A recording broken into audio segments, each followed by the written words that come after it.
샬롬! 여러분, 우리는 이렇게 살면서 순간순간 결핍을 느낍니다. 뭔가 부족하다라는 거죠. 이 결핍을 느끼는데 그 결핍을 채울 수 있는 방법이 없으면 사람은 이제 불행하다라는 생각이 드는 거예요. 그러다가 그 결핍이 채워져. 그럼 행복해요. 그러면서 내가 지금 행복할 수 있는 방법은 나의 결핍이 채워지는 것이다. 이런 거를 이렇게 점점 확실히 믿게 되는 겁니다. 왜냐하면 행복감이 느껴지거든요. 근데 그 주된 결핍이 우리에서 어디에서 오냐면 이게 물질, 돈에서 이제 온단 말이에요. 핸드폰이 구형이야. 그런데 내 친구는 신형이야. 그러면 내 핸드폰이 특별히 기능적으로 큰 이상이 없어도 결핍이 느껴진다는 거죠. 그랬을 때 그 결핍은 우리에게 초라함과 불행함, 막 이런 느낌을, 행복하지 못한 느낌을 우리에게 준단 말이에요. 그러고 있는데 그것이 이제 내가 새 핸드폰으로 기변을 하면서 이렇게 새 거를 받아. 그리고 새 거를 이렇게 막 그렇게 모시고 너무 그게 기쁨이 있는 거죠.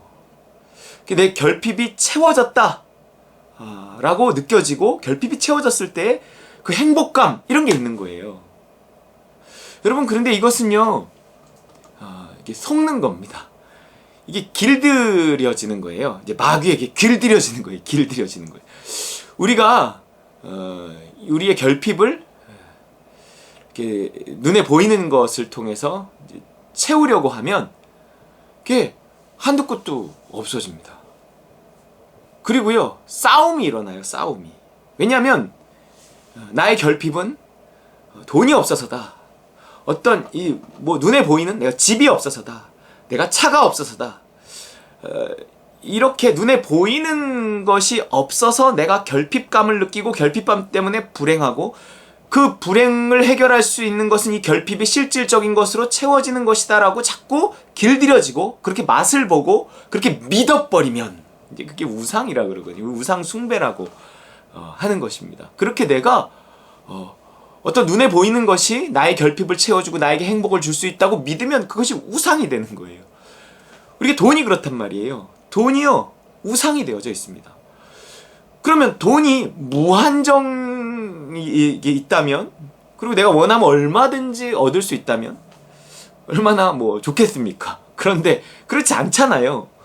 유한하단 말이에요. 코로나로 아무리 돈을 많이 찍어냈다고 하더라도, 양적 완화인가 뭔가 이러면서 찍어냈다 하더라도 그래도 돈은 어쨌든 유한해요. 그리고 그렇게 많이 찍어낸 돈이 다 어디 갔는지 모르고 나한테는 없단 말이에요. 유한하단 말이에요.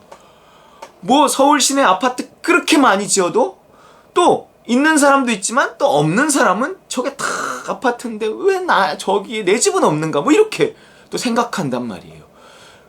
무한히 있으면 그러진 않겠죠. 근데 무한히 있지는 않아요, 어떤 것도.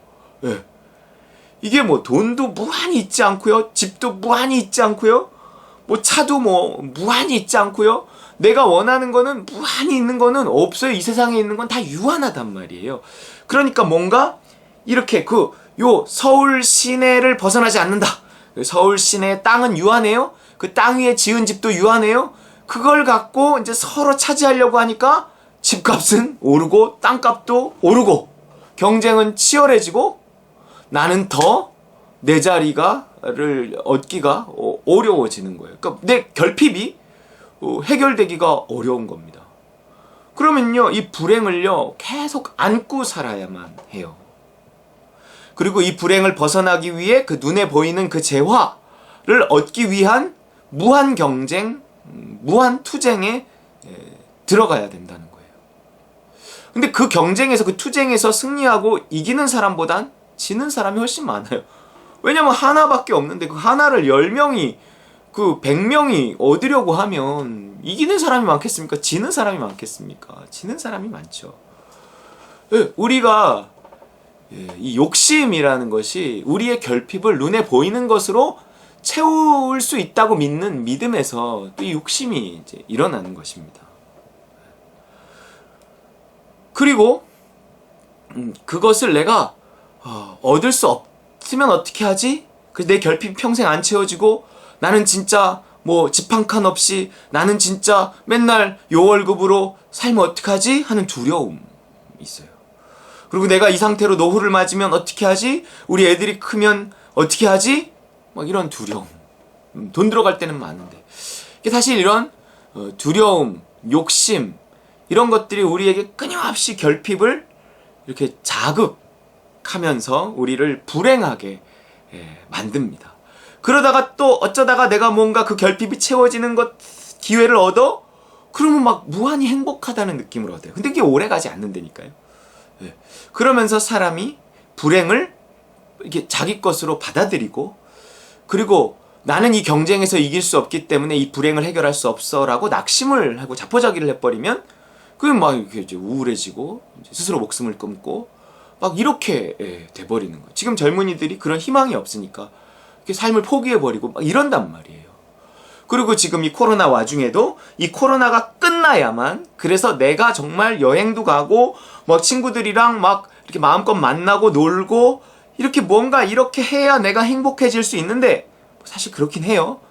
그런데 오직 거기에만 이 결핍을 채울 수 있는 그 행복이 있다고 자꾸만 믿고 다른 방법이 없다고 생각하고 있는데, 이게 또 델타 변인지 뭔 변인지 해갖고 또 이게 막 확진자가 전보다 더 늘어나고 언제까지 갈지 모른다. 백신도 소용없다. 막 이런 말을 들으면 낙심이 된단 말이에요. 더 불행해지고 이 불행을 해결할 수 있는 희망마저 막 포기하게 되고 이러는 거예요. 그럼 어떻게 하시겠습니까? 누구도 해결할 수 없는 이 코로나를 지금 누가 해결하겠습니까? 돈도요, 내가 노력하면 벌 수 있다고 생각하지만 그것도 사실은요, 많은 사람들, 대부분의 사람들에게 그렇게 내 결핍을 다 채울 만한 충분한 돈, 그건 불가능한 이야기잖아요. 이제 그러면 어떻게 할 거냐? 이 결핍을 어떻게 채울 거냐는 거죠. 이 야고보서가 우리에게 이제 말해주는 것은, 그 우리의 결핍이 눈에 보이는 것을 채우는 데서 있다고 믿어버리면 그것이 우상이 되고, 그 우상을 섬기는 자들끼리 충돌하고 부딪혀서 싸우게 된다는 거예요.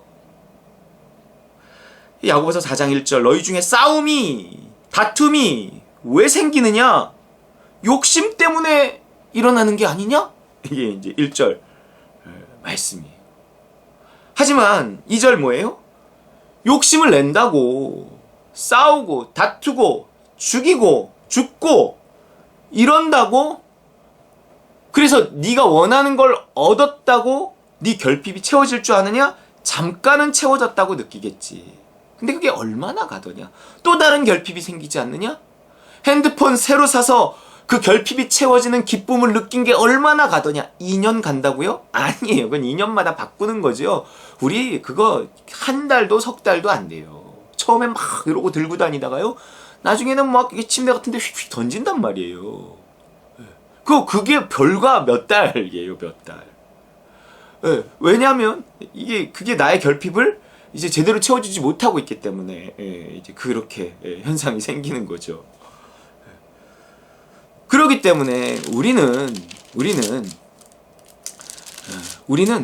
어떤 믿음이 있어야 되는가? 우리 단순하고 확실한 믿음은 이거예요. 나의 결핍, 이 결핍이 두려움과 욕심을 만들어내는데, 나의 두려움과 욕심이 결핍 때문에 생겨서 나를, 그 두려움과 욕심이, 결핍이 가져오는 두려움과 욕심이 나를 끊임없이 채찍질하고 움직인단 말이에요. 그러면서도 나를 성공하지 못하게 해요. 성공을 해도 여전히 잠깐일 뿐 내 결핍이 채워져서 느끼는 그 지속적인 행복은 없단 말이에요. 그 영원한 것은 이 세상에 없기 때문에 그런 거예요. 그렇기 때문에 이 야고보서 4장이 우리에게 뭐라고 말하고 있는가? 그 결핍은 하나님의 자리다라는 거예요. 뭐 자주 말을 하지만 이게 확실히 믿고 살기가 쉽지 않습니다. 또 우리가 두렵고 또 우리가 욕심이 생기고 결핍이 느껴지고 막 이러면요, 그것이 분명한 어떤 뭘 자극을 받고 결핍이 느껴지는 거거든요. 결핍이 늘 있지만, 늘 불행하다는 느낌이 있지만, 이게 무엇이 없어서 라고 하는 거를 확실히 이해하지 못하면 살다가 갑자기 뭐가 이렇게 꽂히는 게 있어요. 저거 갖고 싶다. 그래, 내가 지금 이렇게 불행한 게 저게 없어서구나. 그건 아닌데 어느 날 봐놓고 원래 있던 결핍감인데 그거를 보고 꽂히면 저것만 생기면 내 결핍이 채워질 것 같이 믿어지는 신앙이 된다니까요. 그럼 그거를 숭배하게 돼요. 그러면서 그거를 위해서 뭐 몇 년, 몇십 년을 살아요. 그것이 어떤 결혼이 목표일 수도 있고, 어떤 내 집 마련이 목표일 수도 있고, 경제적 자유, 파이낸셜 프리덤, 파이어족, 이런 것이 목표일 수도 있고, 뭔가 하여튼 있어요. 눈에 보이는 어떤 것을 통해 내 결핍을 채울 수 있다고 믿고 있는, 우리가 섬기고 있는 그 우상들이 있단 말이에요. 근데 그 우상이 깨지지 않는 한 우린 평생 속고 사는 거예요. 그래서 우리 확실한 우리 기초, 이거는 하나님의 결핍은 모두 하나님의 자리다. 그럼 그 하나님을 어떻게 얻는가? 구할 때 얻는다는 거예요. 내가 하나님을 무슨 노력으로 어떤 돈을 주고 하나님을 얻는 것 아니고, 내가 하나님을 그냥 이 결핍은 하나님의 자리입니다 라는 걸 확실히 믿고 하나님을 구하는 거예요. 하나님 오시옵소서. 이 결핍을 채워주시옵소서. 하나님, 내가 지금 뭐가 없다고 자꾸 불만족하고 그거를 갖고 싶어하고 뭐까지 어떻게 하나 두려워하고 있는데 난 속는 겁니다. 하나님의 자리가 하나님으로 채워지면 나의 결핍은 없습니다. 하나님 오시옵소서. 성령님 임하시옵소서. 그냥 그거라고요. 그리고 나의 결핍감이 하나님의 자리가 하나님으로 채워지고 나면 내가 그렇게 욕심을 내고 두려워하면서 원했던 그 우상들이 깨져요. 그렇다고 그것이 나에게 또 주어지지 않는 것도 아니에요. 오히려 내가 막 집착하면 하나님은 위험하다고 그러고 안 주셔요. 근데 그 집착을 놓으면 오히려 주실 수 있어요. 누구도 쉽지 않습니다. 저도 쉽지 않습니다. 그러나 이제 이게 자꾸 들어야 돼요. 그럼 우리의 결핍이 어디로부터 왔는지 하나님의 자리가 하나님으로 채워질 수 있도록 오늘도 구하고 찾고 사모하며 성령의 충만함으로 채워지는 저 여러분 되시기를 주의 이름으로 축원합니다.